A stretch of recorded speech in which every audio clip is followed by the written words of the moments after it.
Welcome back, focused learners. Today, we are diving into one of the absolute most complex, high-stakes environments on the planet, and that's pharmaceutical inventory management.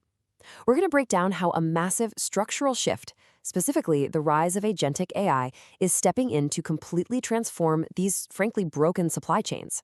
So if you've ever dealt with the nightmare of expiry write-offs or those sudden, panic-inducing stockouts, well, this explainer is going to be incredibly relevant for you. Okay, let's dive right into this. Right out of the gate, just think about this number, $9 billion. That's right, $9 billion. That is the estimated annual loss the pharma industry suffers purely from supply chain disruptions. These products are highly regulated, they have super strict, finite shelf lives, and the demand is driven by completely unpredictable patient needs. So when things go wrong in this massive web of manufacturing, quality control, and logistics, the financial and operational bleed is just staggering. We are talking about a multi-billion-dollar problem here that traditional systems literally haven't been able to fix.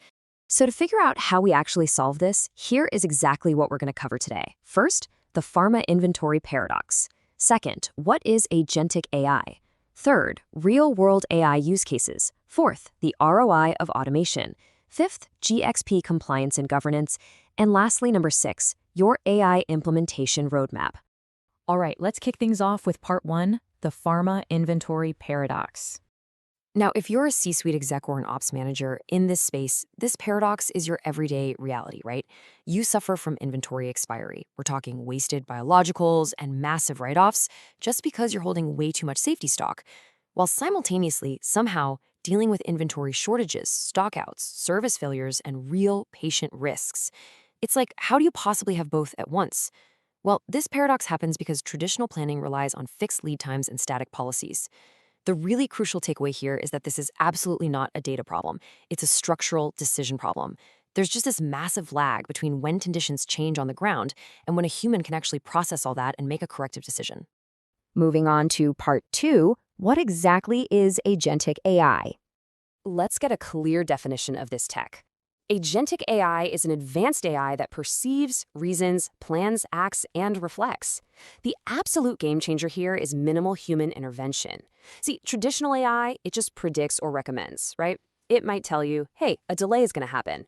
But agentic AI, it's a whole different animal. It's autonomous. It actively sets goals, plans out multi-step tasks across all your connected systems, and then it actually takes action to fix the problem itself. To really understand why we desperately need this shift, just remember what happened to supply chains when COVID-19 hit. As one expert put it, every single math-based model collapsed, every optimizer collapsed, every machine learning algorithm collapsed, because they had never seen anything like it. I mean, wow. Static forecasting models are officially dead because they simply cannot handle novel, unexpected conditions. Pharma inventory isn't some simple rules-based puzzle. It's a dynamic constraint satisfaction problem, and that requires a continuously adaptive replacement. So how does agentic AI actually pull this off? It operates on this continuous 5-stage loop. Step 1, perception. That's gathering real-time data from sensors and databases. Step 2, reasoning. It analyzes the context using large language models. Step 3, planning. Basically breaking its goals down into actionable steps. Step 4, action, meaning it actually executes those changes right there in your ERP or logistics systems. And finally, step 5, reflection. It actually learns from the outcomes to get smarter for next time. It's this continuous loop that gives the system its autonomous, self-healing superpowers.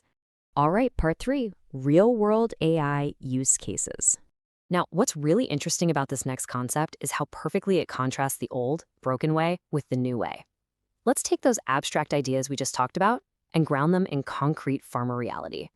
Imagine a super relatable headache. A batch requires some extra documentation, and boom, you've got a 2-day quality review delay. Traditionally, this means manual coordination, a flurry of frantic escalation emails, totally missed delivery windows, and ultimately last-minute penalties. It's just a mess. But an agentic AI solution, it detects that delay, automatically recalculates downstream availability across every region, evaluates your alternate inventory, and then autonomously rebooks the transport capacity. It literally shifts your entire organization from reactive panic mode to smooth, adaptive execution. And it goes way beyond just fixing delays. We're talking about specialized AI agents that continuously monitor IoT sensors for cold chain shipments. So instead of just pinging you an alert when a temperature threshold is breached, which is usually too late anyway, the agent actually predicts the excursion trajectory, reroutes the shipment to backup storage autonomously, and updates safety stock levels based on continuous demand sensing. It literally stops stockouts and write-offs before they even have a chance to happen. Let's jump into part 4, the ROI of automation. Okay, let's look at the hard numbers. Here's a documented, real-world example of an AI inventory optimization deployment. Before AI, this organization had $10 million tied up in inventory value, $500,000 in stockout losses, and $300,000 in write-offs. After AI, that inventory value drops to $7.5 million. Stockouts fall to just $200,000, and write-offs are literally cut in half to $150,000. By investing roughly $750,000 upfront in the solution, the total annual benefit yielded nearly $3 million. But then in perspective, that is a stunning 293% return on investment. And across the industry, these benchmarks hold up beautifully. Early adopters are seeing up to a 50% reduction in stockouts and a solid 30% cut in inventory holding costs. But honestly, perhaps the most crucial stat here, 40% of employee time is freed up. By letting the AI handle all that tedious manual coordination, you're giving your teams massive amounts of time back for higher value, actual strategic work. Moving to part 5, GXP compliance and governance. I know exactly what many of you are thinking right now. It's the single biggest defensive barrier in pharma. Is an autonomous AI actually FDA compliant? Well, the short answer is yes, absolutely, if it's designed correctly. Governance simply cannot be an afterthought here. To satisfy both the FDA and the EU AI Act, compliance has to be baked directly into the agentic system's architecture, and that takes 5 non-negotiable elements. First, the system has to undergo standard validation, so IQ, OQ, PQ. Second, it requires an immutable Part 11 audit trails, so literally every single AI action is logged. Third, it needs a human-in-the-loop design for those high-risk choices. Fourth, you have to maintain an internal AI registry. And finally, you have to enforce data integrity by design following Alcoa Plus principles. So the really crucial point here is defining that human-AI decision boundary. For your low-risk actions, think routine reorders or internal site inventory rotation based on expiry dates, the AI has full authority to just act autonomously and log its actions, no problem. But for high-risk actions, things like initiating a batch quarantine or executing an emergency procurement over a specific dollar limit, human authority is rigidly maintained. The AI does the heavy lifting. It prepares the recommendation and the entire dossier, but a human must sign off. It's a very controlled, highly structured escalation. Finally, part 6, your AI implementation roadmap. Let's lay out a tangible, phased plan of attack over a 24-month horizon. Phase 1 is your foundation, taking roughly 0 to 3 months. This is where you conduct your data readiness audits and get those governance frameworks established. Phase 2, stretching from months 3 to 9, is your pilot deployment. Here, you pick one high-impact MVP, like, say, autonomous demand sensing, you validate it, and you prove that ROI. And then Phase 3, from months 9 to 24, is where you scale and orchestrate. You expand to additional use cases, and eventually you're deploying a fully integrated multi-agent control tower that coordinates the whole shebang, from suppliers all the way to cold chain logistics.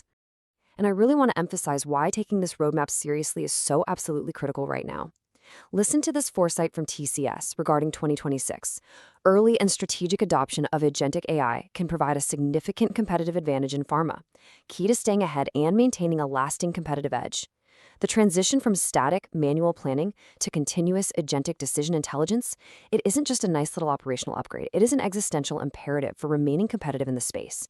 Which leaves us with this final thought. Look closely at the systems and workflows your teams are struggling with today, and ask yourself honestly, is your supply chain built for tomorrow, or is it stuck in yesterday? The technology to stop reacting and start proactively adapting is already here. It's literally ready to go.